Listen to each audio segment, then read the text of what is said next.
Que hay que estar muy pendientes del mercado, de este nuevo orden económico global, muy pendientes de analizar las consecuencias para un día histórico para Estados Unidos, en el que parece que por fin la Cámara de Representantes va a votar ese fin del cierre de gobierno federal, que cumple ya 43 días, recordemos 12 de noviembre.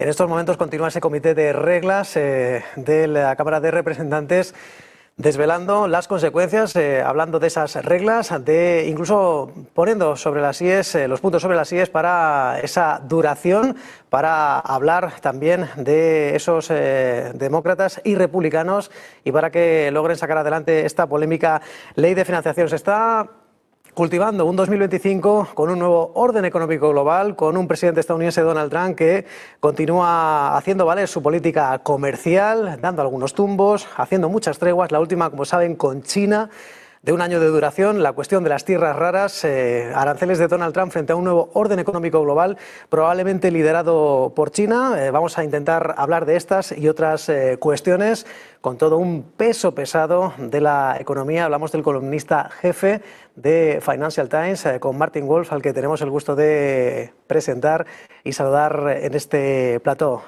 Martin Wolf, chief columnist of the Financial Times. Good morning. Good morning. Welcome. Is the global economic order changing? How has it changed? Well, first of all, the world economy is always changing. That's its nature. We have a very dynamic economic system. But I think what is probably special about the moment is a very large part of the change is driven by politics.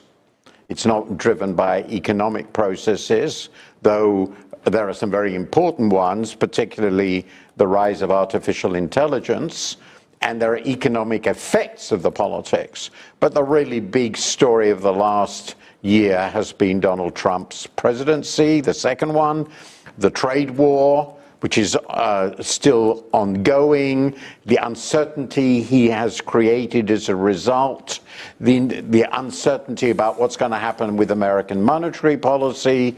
All these things are predominantly political, and that creates a very different way of looking at the world economy from the ones that we have been familiar with in the past. It seems that China is prepared, despite the truce with the US, to impose restriction on rare earth elements, particularly on US companies linked to the military. Is China, Martin, taking the initiative in the rare earth trade war? Do you think this could end the truce trade? I think it looks as though now the Chinese have decided to keep these restrictions in some form as a way of exerting leverage on the world, a way of making clear that they can be just as threatening as America, though in different ways, and because they want to make it very, very clear that nobody can push them around, that they have very considerable power. One way of thinking about the world, you have two superpowers. They are across the board superpowers, economic and military. But in the economic sphere, America's power rests particularly in the size of its market. So closing off the market with protection gives it leverage. China's power, there are exceptions here, but China's power rests in its supply. It's the dominant supplier of manufacturers to the world, and particularly it has achieved a monopoly position in rare earths and critical minerals. And it wants to make clear that it has this weapon, and it is prepared to use it, and it is the only country, except to a small degree Canada, that has been prepared to retaliate against the US in this way, and it's clearly prepared for this. It has planned and prepared for this possibility. So we're looking at a world, again, it's politics running economics, in which superpower rivalry is a central feature. And this rivalry between the US and China is really new, because we haven't had a head-on conflict between two economic superpowers before. And what can the US do beyond exploring agreements with Australia and other partners? What can the US do to reduce its dependence on China for critical minerals? Well, all it can do is develop them at home or abroad. There are political reasons why they didn't do it in the past. The mining is very destructive. It creates terrible pollution. People don't want it. In a democracy, it's very difficult to do this. And it hadn't been seen as a high priority. Now, in time, they will be able to do it, but my understanding, I'm not an expert about mining, is that it will take quite a few years. So they are vulnerable, including their defense establishment. They are vulnerable. And I think they didn't plan for this very well. Where does the EU stand in this whole economic order, in this whole trade war? Does it need EU to forge more alliance, or has it wasted too much time? Well, what the EU can do is, I think, limited. My column this morning is about this, actually. It's fragmented, we know this.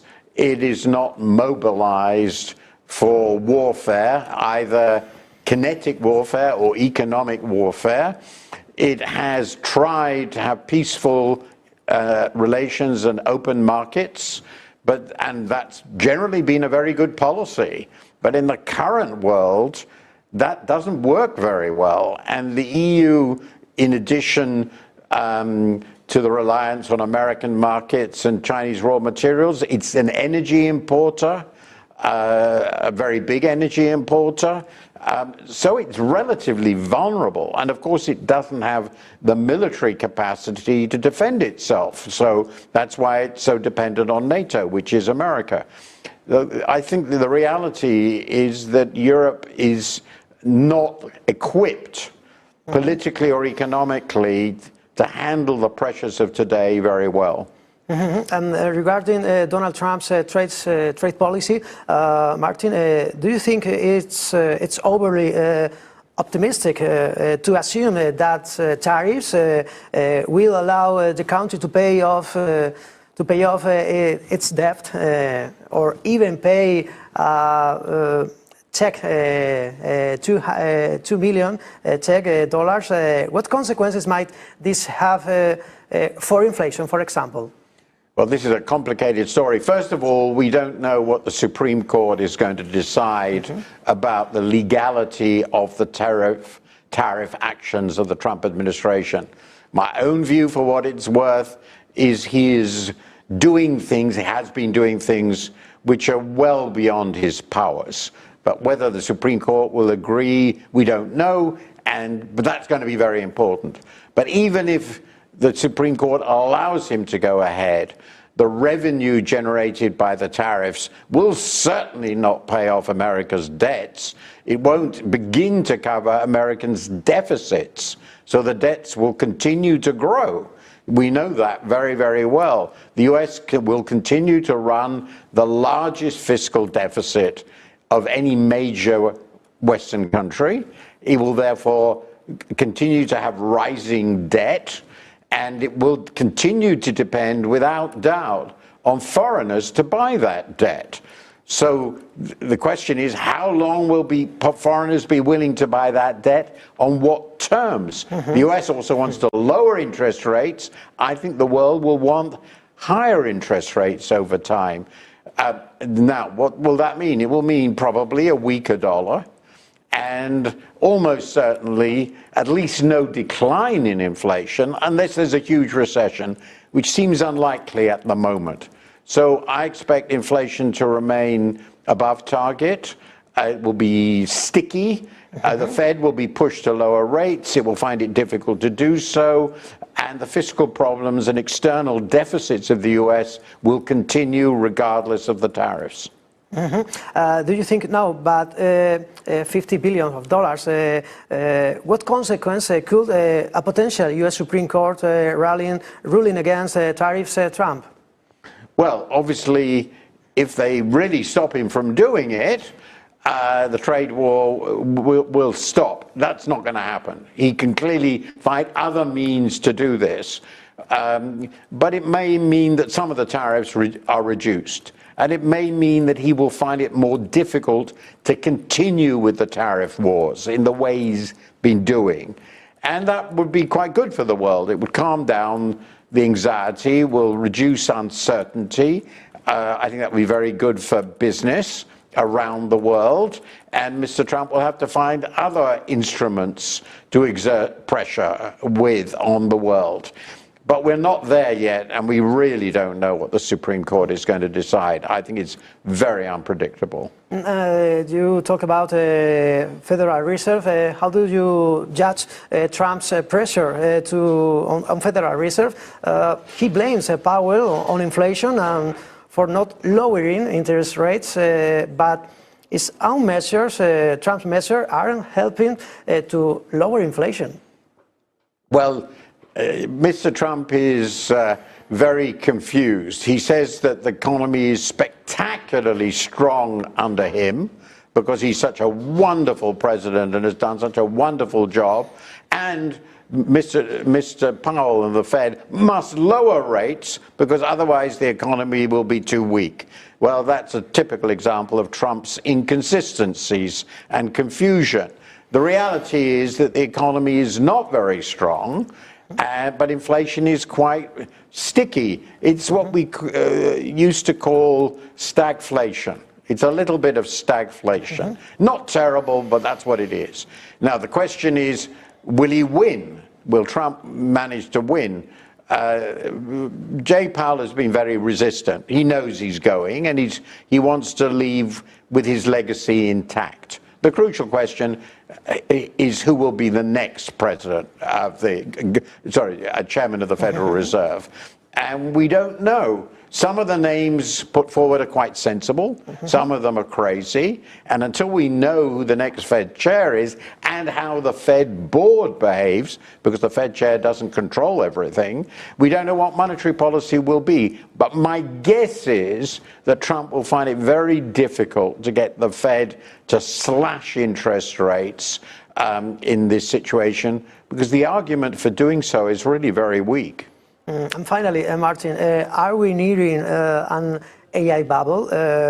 Is something similar to the dot-com bubble brewing?